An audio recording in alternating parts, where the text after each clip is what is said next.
Hello everybody, Sandy Mac here, just bringing you a little painting update for what's been going on. It's been slow progress. I have to confess I haven't done a great deal of painting since I last was on here, but I have been very involved in researching and trying to get ideas for my project, which is the Monmouth Rebellion and the Argyll Rebellion of 1685.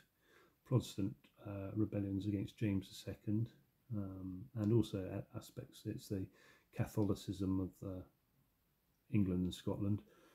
Now you may recall I had second thoughts on it because I couldn't source sufficient figures. I had good figures from irregular miniatures for the government troops, late 17th century figures.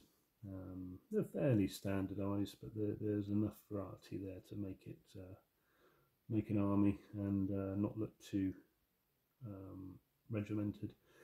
But obviously, duplicating those same figures into the Monmouth Rebellion army, the Monmouth's army, was a problem for me. It would look too samey, so I did want some figures that would mix it up a bit so that they did look a bit more less uniform and not completely like the irregular figures, although some of them will be in some of the poses and figures irregular will be in the Monmouth army because they look good. So yeah, I was a bit of a soul searching around looking for figures. Now I've tried various ones. Hallmark was one, I think. I can't remember what they're called nowadays, but they came out very, very small. I don't even know they were 15s or 10 mil or what they were, but I think they were 15s, but they were very, very small, wrong scale completely from the irregular, which are probably fairly, maybe a little bit larger than the old 15 mils, but they're not that big. They're probably what I would expect of a 15 mil figure. So yeah, I've been painting them up. I'm nearly finished. I'm sorry for showing you unfinished ones, but yeah, been painting them up. I've done them kind of more scarlet than probably they were historically, because on the 3 yard rule or whatever, 3 meter rule, they need to stand out. And if I do them more, I was doing them more also sort of. This is a primer, and that sort of browny, sort of more madder colour. I don't think it just looked brown on the 15 table. So I have made them probably more scarlet than they were, but that's, you know, that's the British for you. So I've been doing 1685 now. So, but what I did land on my feet in the end, because I decided I looked at various different ranges, and I couldn't really find. I've got some Essex ones. Essex were good for their Highlanders, charging Highlanders, and they're sort of more 1745 styled, but you can use them. You know, the Highlanders were over a 100-year period, didn't vary a great deal, to be fair, and the Essex do a sort of mid, sort of posh Highlander, and they do a mid Highlander and then a poor Highlander. I can't remember what the phrases they use, but one's a sort of a gentry, one's a sort of normal looking Highlander with the sort of sword and targe and shirt and not much else, and then there's a sort of Lochaber axe type, wielding more poor looking Highlander, and yeah, they look very good, so I'll be using some of those. But I did actually I decided to try and make use of some green stuff and adapt figures. And what I went for in the end, I found Dixon. Now Dixon, I remember for their sort of 25 mil samurais back in the day, which were quite stylised. I actually quite like the look of them when they're painted well. They're featured in a number of miniature war games and over the years, and they were a sort of stable for quite a lot of samurai presentations. They kind of, yes, they look very, very stylized, and a bit like Marmite, you either love them or hate them. And I don't think I would buy them, certainly, because they were a bit odd looking, but they were quite sort of almost cartoon looking in a way, you know, the big wide faces and very stylized, but they were good, and they did have quite a wide range. So but yeah, so that's what I remember Dixon for. But they actually do 15mm as well, so they do 15mm Mulberrians. I think they do a number of periods, including Indian Mutiny, which look really good. It's like I was looking and look their catalogue, which is quite good because it has actual artist impressions of the figures, so you can sort of look through and see each figure. In the old style, I used to get a catalogue of the figures hand drawn, and that's what they are in Dixon. So, and the Indian Mutiny ones were very tempting. I was nearly bought the army there and then, which I may well do, go back to and buy Indian Mutiny, because that's something for the future. I wouldn't mind doing a feature on the Indian Mutiny, albeit it is quite a sort of bloodshed and lots of massacres, and so there's a bit like the sort of modern war gaming. There's some politics involved in it, and particularly of late with the sort of the politics at the moment regarding some of the empire legacy, and but it is a fascinating period, and having travelled in India 3 or 4 times and loved the country, there's so much history there to indulge yourself in, and it'd be good to do the Indian Mutiny as one of my projects. So that's something for the future. But yeah, so back to 1685. So the Dixon figures for them are Mulberrian, and but what the Mulberrian soldiers, obviously the difference being is that they were, rather than having the floppy hats, which is more a feature of the late 16th century, which is 1685 to sort of 1690, so as well as, yeah, 1690, maybe a bit beyond. The Mulberrians, well, regularly featured with their hats in a tricorn. Now, I am of the understanding that tricorns are actually floppy hats, but they're just where they tie the edges up into a tricorn style. I don't know whether they adapted to being specific hats in times going forward, or whether they started. But I know you can tricorn your floppy hat if you wish, and I think there has been some diagrams I've seen, or paintings I've seen done, you know, sort of osprey type things, where the late 17th century guys have tricorned their hats or tied the brims of their hats up, because it is quite an obstruction. If you're it's actually quite fascinating how they did wear hats so often. It's quite you know, you must have fallen off and, you know, had to tie it on, and I get if the weather's foul and stuff like that, but you would think they would get into the habit of wandering around without hats quite often. But it seems, I know there's religious aspects to it as well, where you have to keep your head covered and all that kind of thing. But yeah, that does make me wonder sometimes why they all wore hats in the way they did. Anyway, back to it. So yeah, the tricorn. So the Mulberrians, what I thought I could do is, I can, if I didn't want the tricorn, I can use green stuff, or just file it off and just have them bareheaded. But the figures, I don't know if I can just show you one here. So it's not sound on. That's not going to work, is it? It's not. Trying to find something suitable to put behind. Bear with me.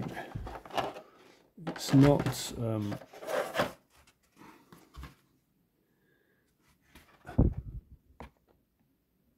You see, so that you've got quite a nice little pose there, and that if you can imagine just changing that tricorn to a sort of floppy hat, or a sort of Monmouth cap, or knitted hat, or something along those lines, it would be fine. Pardon for my scruffy fingers and nails. There we are. So I think that's excellent. So yeah. And the cavalry and horses, similarly. And I do plan to, obviously, in the fullness of time, go on to do the later Jacobite rebellions. I think that proportions of that horse is excellent. And that would feature the Monmouth styled. Sorry, not Monmouth, the Mulberrian style clothing. So I was trying to find you a grenadier. So anyway, but that'll be maybe something for another day. So yeah, the plan is to use some of those Dixons to feature as the oh, and just to show you the comparisons in terms of size. And where did you put it? With our dear ones we've done already. I should paint it up really, it's bad of me not to, isn't it?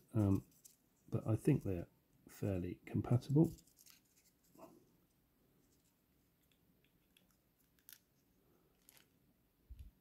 Whoop!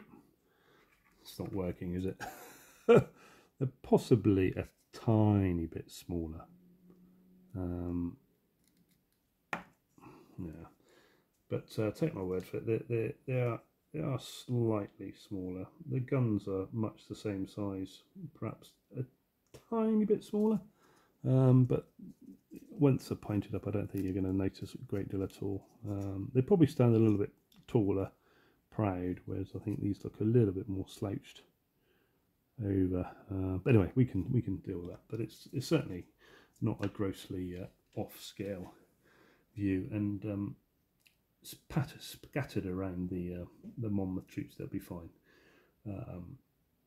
So yeah, so that's the plan. There I have Monmouth army. Then I have the Scottish rebellion, which is the 1685 Duke of Argyll's rebellion, which was really didn't come to much.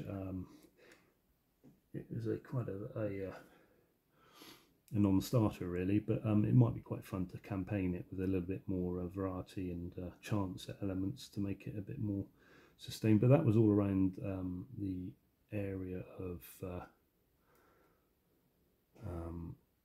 well, sort of Clyde and just above Clyde, all the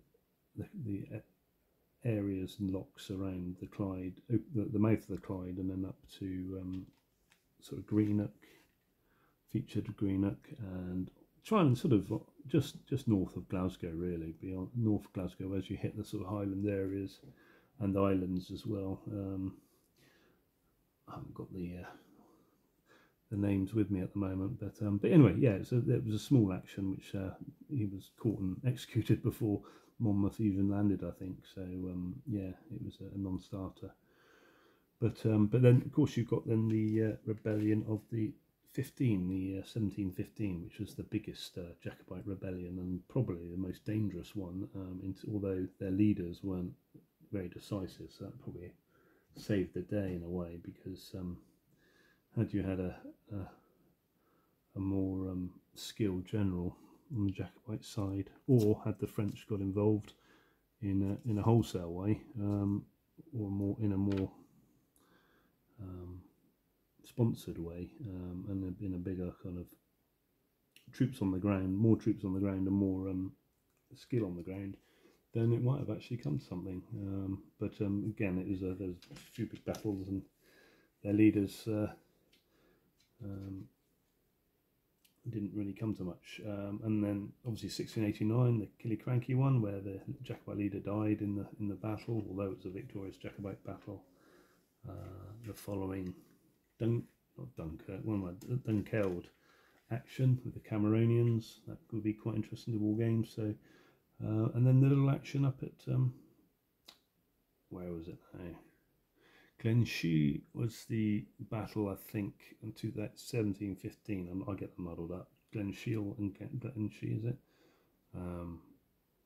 Anyway, there was an action with a Spanish-supported Jacobite rebellion as well, which was put down. But yeah, so that's where we're at. It's a slow burn. I retire next year, so it's been a very slow progress because of the time I've had to paint. It's been quite restricted, and the space I've had to do my painting in is often used by my grown-up adult children, so who are living with us currently, which is fine. But it does mean that it's a little slow progress, and but we're getting there. We are getting there. I've done quite a lot of painting. It sort of stalled a bit when I couldn't find any of the. I don't know if you can see any of that. But, it stalled a bit when I couldn't find any of the shaky hands. I'm sorry. I'll do it properly when I've got them all based up and stuff. But it stalled a bit when I couldn't find them on the figures. Sort of my morale sapped a bit. But I've been reading all around the periods, getting maps, and so hopefully I'll run it a bit like a campaign. That's the idea. and I'll do a lot of scratch building and build loads and loads of, because there's a number of towns and stuff featured, which might be fun. Some of the battles and skirmishes. So I'll hopefully do a lot of little scratch building and make it quite a little project. But it's, as I say, it's a slow burn, so please be patient. But I've been enjoying watching everyone else's features. I've been watching the What If 2 Jacobite Rebellion, excellently done again. And very well narrated. It's very, very good. If you haven't seen it, do it. Preston Pound's What If 2 campaign. It's a live war game campaigns set day by day. In timing at the moment with the original Rebellion, so that's quite interesting, and it's quite very well presented. And they involve, they've got a Facebook page where they involve, you can vote in a sort of 3 or 4 options of campaign options. Do you go this way? Do you go that way with this army or that unit? And then everyone votes, and then the decision's made to do as a result of the poll. So which is quite interesting, and it makes for good and interesting engagement with the viewers, which is nice. But yeah, it's excellent done. It's one of those things that you don't really want to end, but I'm sure an awful lot of work goes into it. So because it is great for whiling around, musing and mulling over the decisions that they have and the plans that they have. Does pass the time when you're standing on a windy station or waiting for trains and so on. So yeah, it's quite a nice thing to have. Got a few other things I do when I'm waiting for things, but that's one of them, and it's quite enjoyable. I've been watching all your presentations, so all been good. So yeah, I haven't really been to any shows or anything like that of note. I've got lots of plans for my retirement, so that'll be probably, I think I'll have to work out with my leave and things, but I think it'll be around about August next year. So yeah, it'll be a new chapter, but it'll be interesting and give me, want to do lots of touring, historical sites, and I've got a little sailing dinghy which I sell. I grow tropical plants, so I might sell some of those as well. It might be fun.